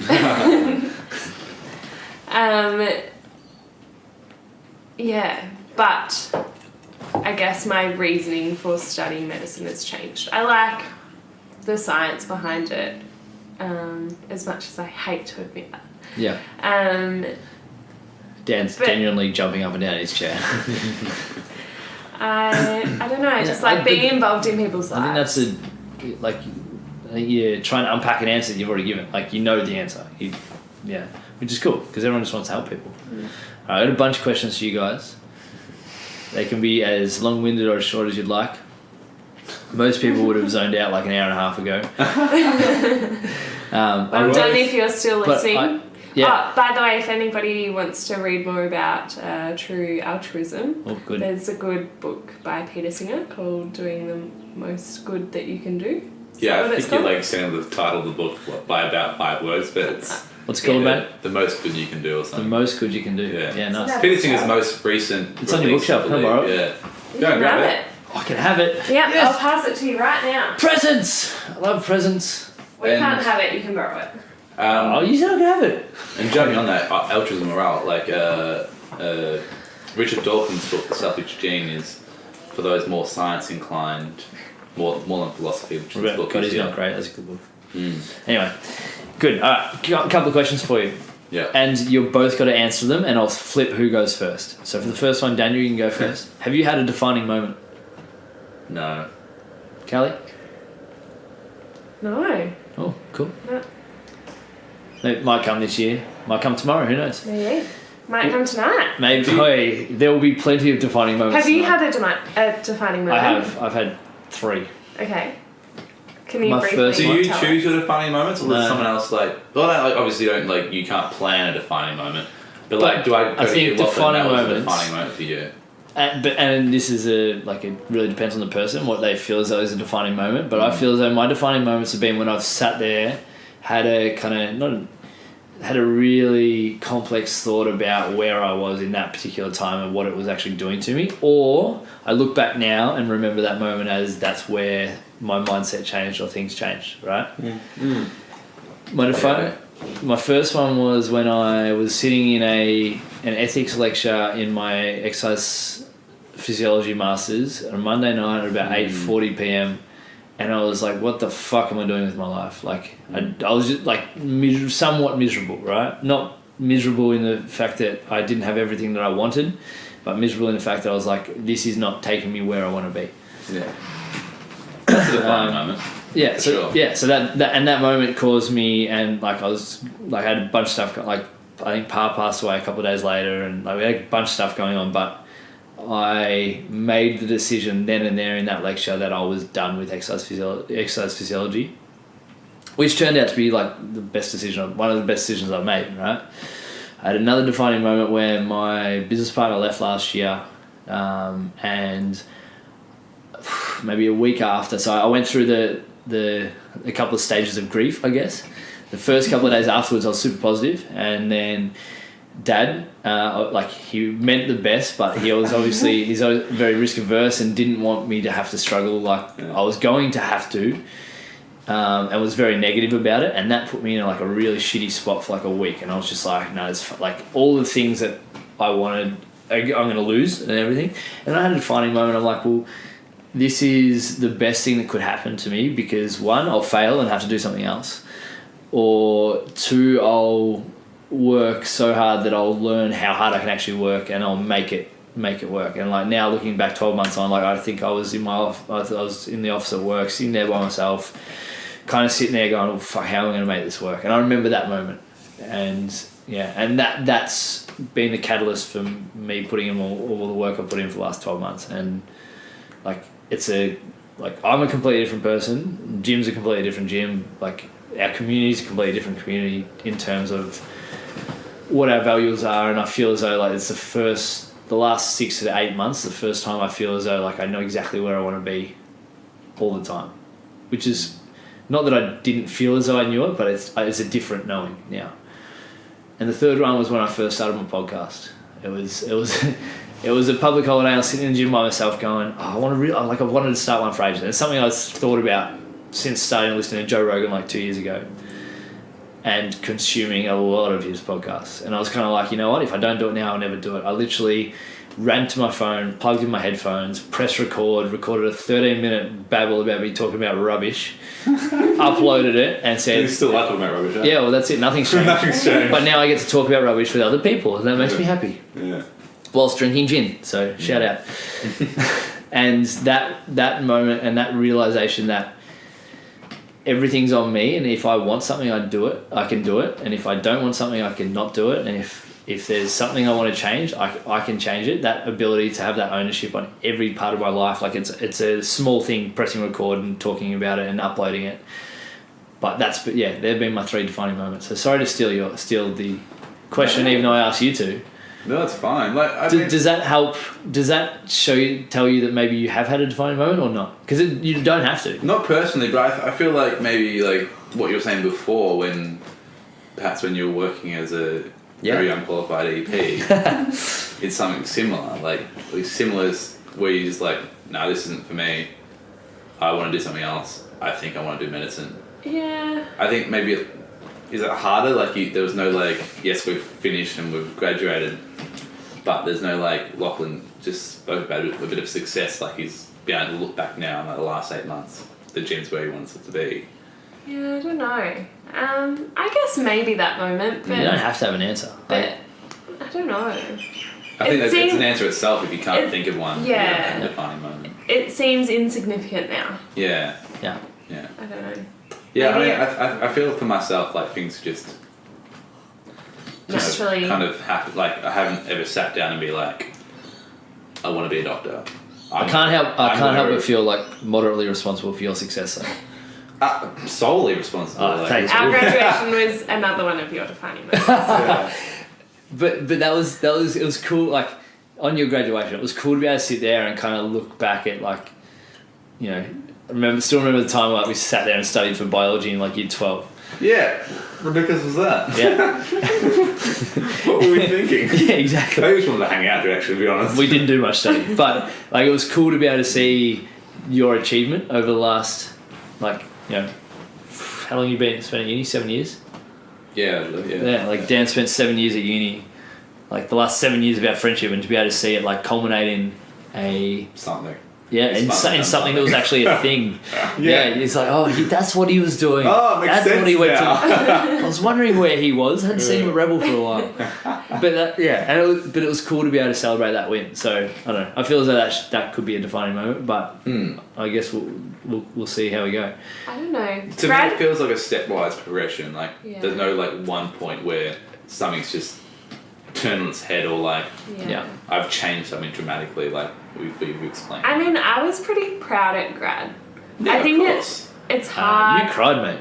I did cry. You totally cried. Yeah, I cried. Which is nothing wrong You with cried crying. multiple times that day. I did, yeah. Crying doesn't one mean you're was weak. more alcohol induced, but you know. So Dan almost got arrested, but that's for another time. when we were taking the Hippocratic Oath. Which you two are about to like walk through with us. Oh yeah, great. No? Not. Okay, no. we're not. If you want to know what the Hippocratic Oath is, Google it. Yeah. Yeah. Really accessible. I cried, Good for you. and I don't know. at that point it felt like a real achievement. So it's hard because when you're in a group with 130 other medical students, finishing medicine doesn't really seem like an achievement, you know? It's like, oh, all my friends did it, so... Which is actually quite interesting because I think medicine's so, like, we're kind of pretty closed up on them, like, being Warrnambool too, like, even more so. It's quite far from everyone else, so we're in a really tight-knit, very close group that, like, everyone was in the same situation, everyone was going through the same thing. It's only like when we came back to, like, even the other night at the gym, when, like, 4 or 5 people come up and like, congratulations. Yeah. Like, it was actually it felt like because you're out of that environment where everyone else is on the same everyone's side. there. Like, I mean, we were congratulating each other on Thursday, but it kind of felt like it was just, part of the game. Like, it's what you did. Yeah. But when other people outside of that who don't necessarily know what you've been through or experienced, still aren't like happy to congratulate you because they believe it's an achievement. Yeah, that's kind of nice. And that's when you really have you two had time to reflect and kind of give yourselves pats on the back or each other? I think we've been pretty good constantly throughout like medical school. Yeah, we've had our challenges throughout medical school. It did get shit at times. Yeah.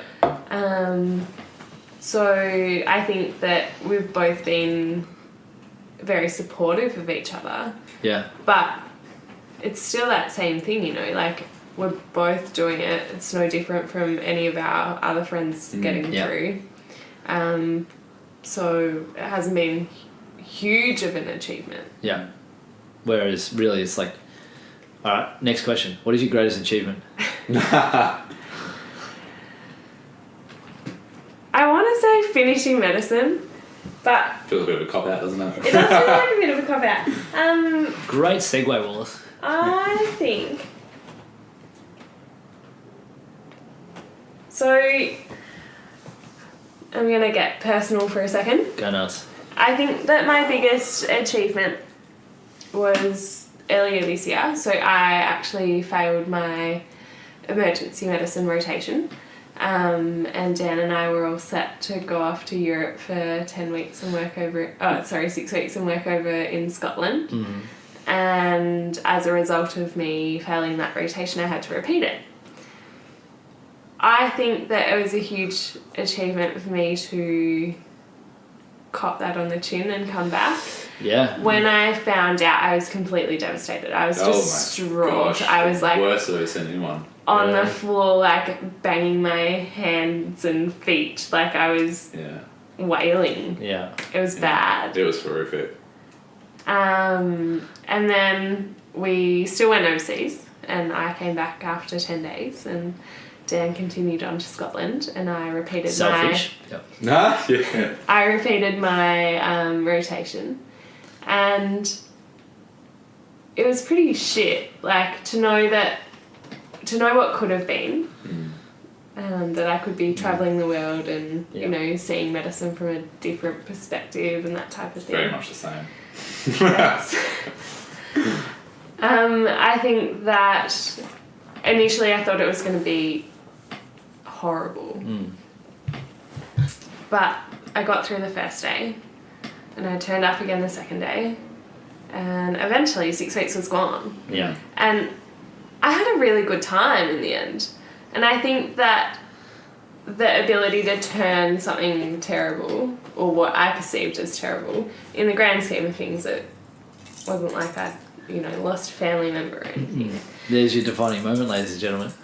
Maybe. But and I think like that's so important to be able to like work yourself out, and I think it's okay to be devastated and okay to be, and like I think I can't remember if you told me or Dan told me, but man, my heart sank. I was just like, oh, no, that's horrible. But at the same time, like I love the quote, life's 90% of 10% of what happens to you and 90% of how you deal with it. Like you could have gone, nah, I'm done, I'm shitty, and just like had a horrible time at your rotation and probably maybe failed again, but you allowed yourself to go, you know what, if I rock up today Like if I show up, that's enough. And then tomorrow if I show up, that's enough. And then by week 2, you're back enjoying it. Yeah. And that's pretty cool. Yeah, Should be proud of yourself. That's awesome. I had the best time. I got some great opportunities going back, and yeah. Definitely made the best out of a pretty shitty situation. That's what life is. Well, exactly right. Yeah. Life's not going to be perfect. Yeah.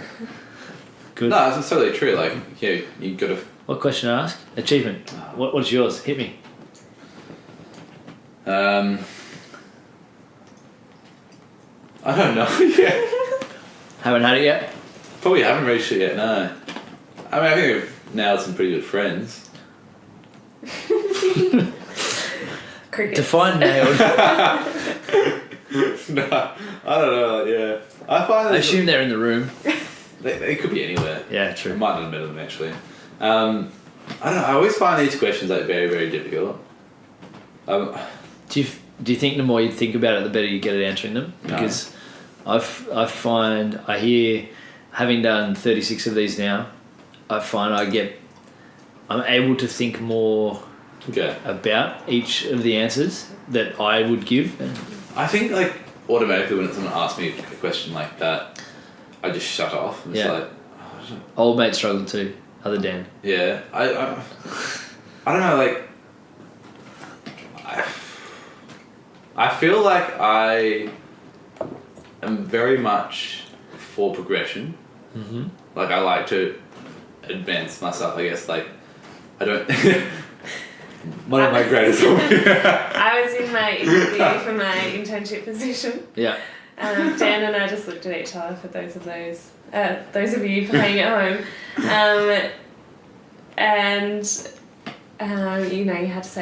had to introduce yourself and say one of the questions was, what are you passionate about? And it was a group interview. Yeah. And one of the guys goes, I'm very passionate about improving myself. It's just such a... Yeah, it's such a wanky answer. Yeah. And I think what I just said there obviously remind you of that. Yeah. But it's not what I meant. I meant, like... That's what he meant. That's basically what he meant. No, I just feel like... You're a pompous ass, mate. I feel like once I've done something, I'm on to the next thing. Yeah. So I don't think of it as an achievement. Like, I feel like... But do you feel as though, like, that constant... It's almost as if you're never satisfied, or you never stop and enjoy what you've done? Yeah, probably more the first one, Yeah. never satisfied. Because, like, now, at this point here, is where you can definitely sit back and enjoy finishing medicine, being doctors, again in inverted commas, because you don't really feel like you're a doctor right now when you're just doing nothing. Yeah. But sort of still a bit anxious because you want to start doing something. You want it to come around so you can start doing it. Yeah, I get that. So I'm waiting for that next step. Yeah. So I just feel like when I achieve something like, finishing high school, finishing undergrad, finishing postgrad, it's just like there's steps and there's a bigger picture out there, so I don't see them as my greatest achievement. They're just part of achieving something. I like that. What advice would you give 15-year-old you? And that's a question for both of you. So proceed. 15-year-old me, I was a bit of a rascal. Bit of an idiot. Don't be an idiot. I kind of wish I worked a little bit harder in school, which sounds a bit silly looking, like, I don't know. Just, yeah. So I feel like I never really tried that hard, and I feel like a bit stupid for not doing that. And there's probably a few life things I missed out on, like learning when I was 15, which probably would have been handy to know. Like what? Math in particular, probably. Probably could have been a better hand at math if I'd tried a little harder in Year 10 maths or whatever it was at that age. Yeah. Which I almost failed. They didn't want me to go ahead and do Year 11 math. Right. So try harder. Try harder. But don't you think that makes you the person that you are today? Yeah, definitely, of course. Yeah, everything does. You're defined by your past experiences. Absolutely. And your future endeavours. Yeah. Oh, stop it. So do you think that you would have worked as hard now? No, I don't think so, actually. If you hadn't have had those really, experiences? No, if I hadn't been a lazy righteous little shit when I was 15, then... I knew that guy. Then your dad couldn't remind you of the time that you worked in. This weird story that he makes up that I worked for him for a couple of weeks and decided I wanted to go back to school. I'm pretty sure it was the holidays and I worked there for a couple of days and like, no, I probably don't want to do full-time work. I'm going to actually do school. Study a little bit. Study a bit harder towards the end of year 12. Good. Cal? I'm probably the opposite. I'm quite a serious person, and I think that Relax a bit. started from quite a young age. So I think, relax a bit. Don't take everything so seriously. Chill out, mate. Good. Have we turned around? You two are flipped. Yeah, maybe that's that is how why it's you're so perfect together. Yeah. Good. This is an interesting question in light of what you guys have just achieved, and I use the word achievement intentionally. It is an achievement. Good. You can agree Well on done. that. Yeah, well done to you too. Give yourself a pat on the back. Well done to you, Lachlan, as well. Thank, mate, I can't. It was tough. Touch and go there for a minute. If money wasn't an issue and you couldn't fail, what would you do with your life? I think Kelly's first. Kelly's This is first. my turn. Kelly's first. If money wasn't an issue and you couldn't fail, Yeah. I wouldn't do anything different. I love that answer. I Yeah. don't see money as an issue. Good. You know, I guess eventually we're going to be fortunate enough to be earning some good money. Yeah. Although Dan and I had a conversation about this yesterday, and I think that people need to realise the amount of costs that doctors have, Yeah. and the reason that specialists charge so much money. Because the specialist is the only source of income for that whole office, and they've got, a receptionist to pay and all of those things. Don't worry, I understand overheads. Yes. I understand overheads. Plus the effort they've put in to get to that position and their personal absolutely. investment to be where they are now. Yeah. Yeah. And things like insurance costs and that type of thing too. But I have never seen money as an issue. Good. It shouldn't And define we're- your life. Yeah. Although it does make life easier. Yeah. But it shouldn't define who you are or where you're going. I think we're pretty, I'm kind of the same. I think we're all pretty fortunate to be able to say that. Like, a lot of people can't. Yeah. Which is obvious, but it's nice to be able to remember that every now and again. I like to think that Dan and I are part of, a changing culture of medicine where you don't have to come from a privileged background. So, my parents still rent their house. They're not particularly well off. I've never been at a private school or anything like that. A lot of our friends that we study with have, and their parents help them out paying their way through university. Dan and I both have jobs and that type of thing. Yeah, I'm extremely proud of where we've come from to be where we are. Yeah. Not taking away from anyone else who has come from a privileged background. No. In any which way or form, but I think it just makes you appreciate your achievement, your personal achievement, when you factor in that we had to hold down casual jobs and working 10 years in retail, and almost about to finish my last retail Christmas ever. So bloody exciting. You said that like 4 times, mate. Have I? No. I said that a couple of times before I did it. Mostly for the discount. But you're right. But it's nice to see you patting yourself on the back finally. Yeah. Yeah, good from you.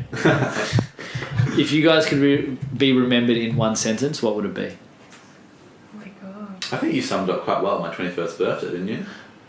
There were graphs. There were lots of... The greatest speech in the history of the world. Yeah. Yes, it was a PowerPoint presentation, and there were graphs. How did I sum it up? Do you remember? I don't know, annoying but not too annoying, maybe. Just the right amount of annoying. I want your answer.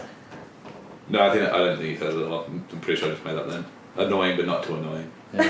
Good. Cal? Passive but not too passive. Sitting on the fence but having an opinion. But not a strong one. But not a very strong one. An enjoyable guy to be around. No, I don't know. It's a handball. Oh, that's a handball. Sorry. You weren't very verbal with that hand gesture. Yeah.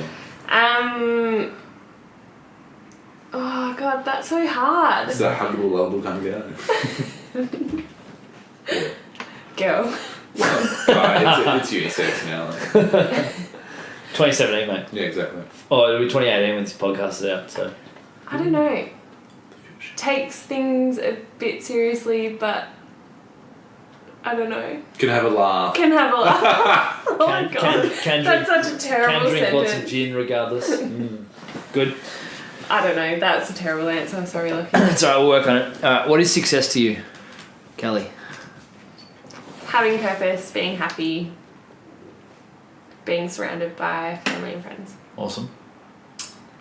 Embracing failure and learning from it. Oh, that's nice. Yeah, good. Well Really, done. really good. You can see that the whole time. I'm glad you asked that question.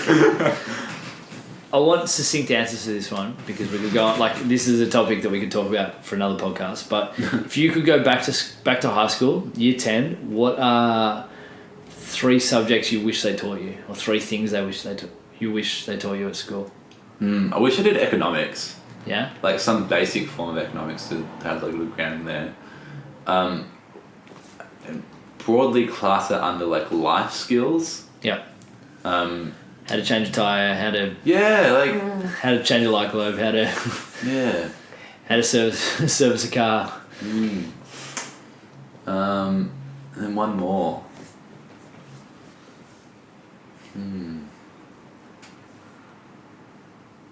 Use your words, mate. Yeah. No, that'll do for me. Like, Cool. Cal?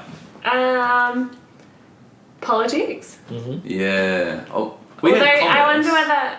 Yeah, I It's a wonder. bit different though. We sort of covered it in commerce. Yeah, I wonder whether year 10 me would take it on board though. Yeah. Yeah. I liked what you said before, Dan, about 21 to 25 being a big part of your intellectual development. Like, A massive I part. think, like, politics and like Religion. and global issues are things that we want to talk about now, Yeah. but we didn't want to talk about then. I'm so impressed when like younger people are like talk about topics like that. Yeah. Or even know, like, I met this girl at Rebel in Warrnambool. She was one of the new girls that started there, and she was in year 12. She just finished year 12. Yeah. And I can't remember the subject that they did at high school, but it was about writing a thesis. And her thesis was on euthanasia and what, say, 18 to 21-year-olds understand and think about it. And That's a gnarly topic for an 18 to 21-year-old to talk about. well, that's what exactly, like an 18-year-old girl to know what I don't think I knew what euthanasia meant when I was that age. It's the young people in the Asian region. Yeah, the euthanasia. Oh, is that what it was? Yeah. Euthanasia. Oh, Wait, that's what we're talking about now, isn't that it? makes sense. Yeah. No, I was just like so happy that like. I apologise for joking about such a serious topic too. Yeah. Yeah, so I like that. happy and excited that someone that age was like thinking about something like that. That's cool. I think my other one would be like research skills and evidence. Yeah. Which Searching that's and what that that type of topic stuff. was. To discern between right and wrong information. Yeah, fake news. Pretty cool enough, yeah. Mate, everything's fake news these days. It's Yeah. 2018, I guess. Yeah. Or is it? Ooh. Dun, dun, dun. Who are your heroes? Who do you look up to and why? Well, Keep- one obvious Keep one. it simple. Wallace. Stop it. Al Wallace, 3 votes. First 3 votes for a while. Appreciate No, it. but Yeah.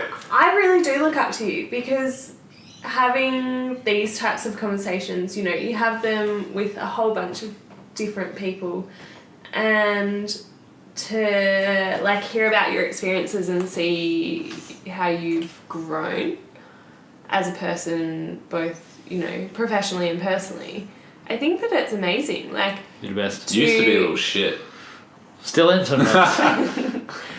that time that we got kicked off a brewery What tour. time, Billy? I did get kicked out of a brewery tour, but you know what? Can't win them all. We're in a brewery. I drank too much. If you're going to drink, like, it's like getting sick in a hospital, right? Exactly, yeah. Kick him out, he's sick. He's bloody sick again. It's ridiculous. This is the third time now. I appreciate that. Stop it. Now give me a real hero.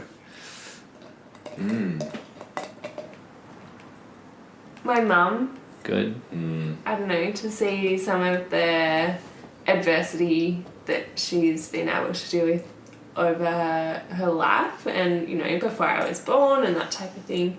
I think that it's something that I've definitely reflected on and grown from going forward. Yeah. When did you allow yourself to reflect on that and actually, you know what, Mum's awesome? Probably it would have been my early 20s, so I'm 27 now. Late 20s now. Yeah, gosh. Late 20s. I think, I don't know. I moved out of home when I was 19. So, and I lived on campus for a couple of years, so probably, around that time that I moved out properly, like into a house of my own and that type of thing. I think it's something that it tends to be a common topic on this, a common theme on the podcast. Like people get to like early 20s and start to go, holy shit, my parents were right. Like, or, you know, if they weren't right, like, geez, I appreciate all the stuff they did for me, all the sacrifices and stuff. And it doesn't, they never really ask for thanks, but it's always nice to be able to give them. Yeah. That's a cool reflection. Daniel? Yeah, I've never really like aspired to have any heroes. I like aspects of people. I don't know, like qualities of people more than like people themselves. What are the qualities that you look up to? I feel like people are like that have made massive changes in their lives. Whether that be like go from one career to another, or I don't know, someone who was quite overweight and lost a lot of weight. Yeah, things like that. I don't know, like just people that have overcome adversity. Yeah, I think it's really Yeah. I don't know. I feel like when I was younger, I had heroes, but I think they were more like a bit superficial. Robert Harvey. My man. Yeah, I'm sure he's a nice guy, but I don't know about like sports stars as like heroes. Like they're good at something. It depends what you aspire to be, though, I guess. Yeah, I mean, I appreciate the aspect that they've worked extremely hard to be in that position. Like you think of people like, I don't know, like Nick Ruecker or whatever, for instance, like worked really, really hard and was really, really diligent with his exercise and diet and all that kind of stuff. And I can really appreciate that. I mean, I don't aspire to it, but I think it's I think if you ask people like who they look up to or who their heroes are when they're 5, 15 or 25 and 35, they're going to give 4 different people. Which is cool, because it shows us like what our focus is on mindsets like in different areas of our life. 5, probably Batman. 10, still Batman. 15, Batman. Superman. Right. If you guys could invite, I'm going to go 4 people, 2 each, 4 people to dinner, who would they be and why? They can be dead or alive. Richard Dawkins, a good chat. Oh yeah, he's coming soon. Soon. Yeah, I'll go with Mitch. So you get to. Do you have another one? Who's that guy? Sam Harris for me. Yes, totally. Awesome. We get Richard Dawkins and Sam Harris in the same room. It's just like. Oh, there is a podcast of Sam Harris and Rich Dawkins talking. It's really good. I thought we listened to that one already. We did. Yeah. Listen again. There you go. I'm just telling the people. For everyone else towards the microphone, let everyone know. You know what would be actually quite interesting? Bit of a nerd, that guy with the glasses, Andrew Denton. Yeah. Oh, he's a ripper bloke though. He's met some pretty impressive people, and I would say he has some pretty interesting stories. Yeah, he's got. That's one out of the box. That's a great answer. He's got some amazing stories about euthanasia and end of life. Very good podcast he has, actually. Yeah, I can't remember what it's called, but. Search Andrew Denton in your podcast app. I'm sure we'll be able to find him. Cal, who's your couple? Oh gosh. No, so Sam Harris is one of mine. Yeah. I don't know who my other person would be. Oh gosh. It's too much pressure. You can invite Lockie to dinner if you like. Yeah, but it's such a cop-out. He's already one of my heroes. If Sam Harris is there, I'll probably be there. Yeah, true. That's cool. You'll be invited. I like it. What Alright, about Tony Abbott? Tony Abbott. Bit of a laugh. I'll budge himself. Oh, actually, Peter Singer. Oh, yeah. Yeah. Very I guess good. we're vegan though, wouldn't we? That's fine. Yeah, it's fine. BYO. Alright, last couple. I want a bunch of favourites from you guys. First thing that comes into your head, this has got to be quick. Alright, favourite fun fact. Come on, you've got a good one. I know exactly what you're going to say. Do you? Yeah. I haven't got. I think I'm Yes, you do. blank. Come on. No, you put in way too much pressure on me right now. Cal, you're up. Favourite fun fact. Oh my god, I don't know one. There's so much pressure. I know. Shit, you can't do that. Yeah, it's like, oh, mate, it's my podcast. I do what I want. There's gonna be radio silence for the next minute and a half while you guys figure out your favourite fun facts. But hey, carry on. If you're listening, if you're still listening, Google fun facts and just like yell at Dan and Callie for what they should be Get saying. as many as you can. Get them together. You've got a duck Peter's one. like, Oh yeah. Well, thank you. Oh God. You're welcome.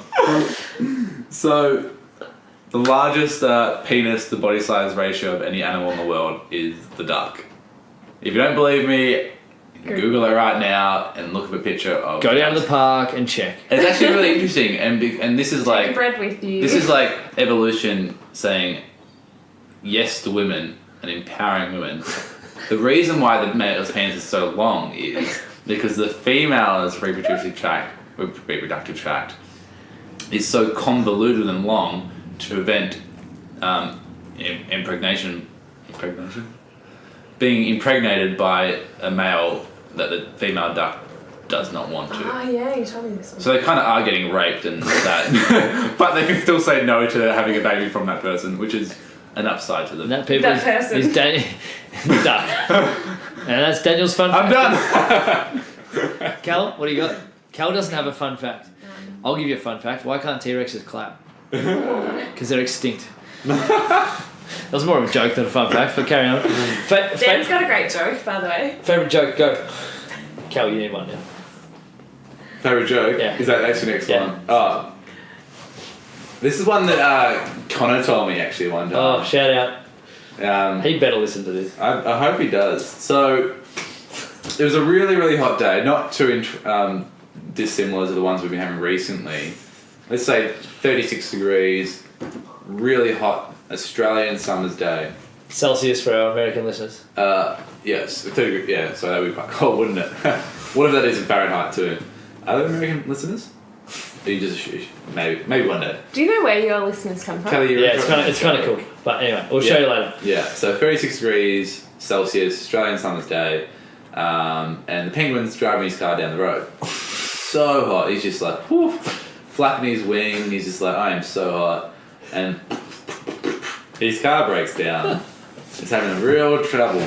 And it's Renegade penguin. Such a hot day, and lucky enough, the mechanic is luckily just down the road.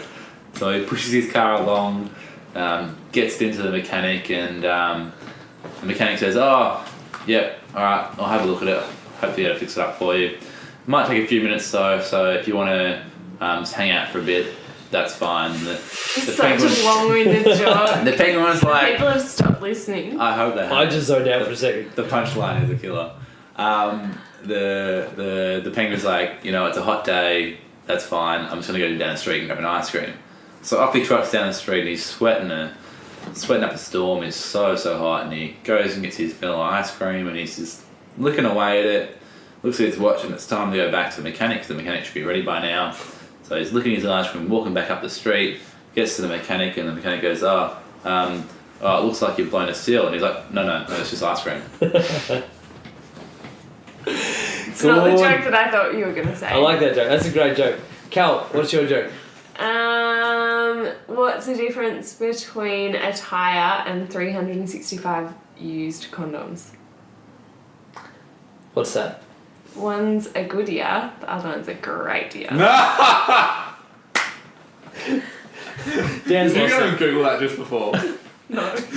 That's outstanding. Well done. Very, very, very good. All right, now a couple of quick ones. All right, I want first thing that comes to your head. Favorite recording artist? The Beatles. Good. Bonnie Bear. Oh, good. Favorite movie? The Parent Trap. What Favourite movie? First thing that comes to your head, go. Schindler's List. Oh, wow. Seen that movie? No. Jen's never seen No, I have. It's with the little girl You in the red should, dress. you should, it's Spoiler amazing. alert. I've seen it. Black and white I've seen it. masterpiece. Favourite book? Oh, I'm reading The Beach at the moment. I haven't finished it. The Beach, as in the one in Thailand with Leo. Yeah. Well, Leo's not in the book, but he's in the movie. Yeah, I assume. Yeah. Good. Cal, favourite book? I recently finished The Handmaid's Tale. I think it might be my new favourite. Amazing. Jesus, wow. Amazing. Favourite alcoholic beverage? Gin. Gin. Good.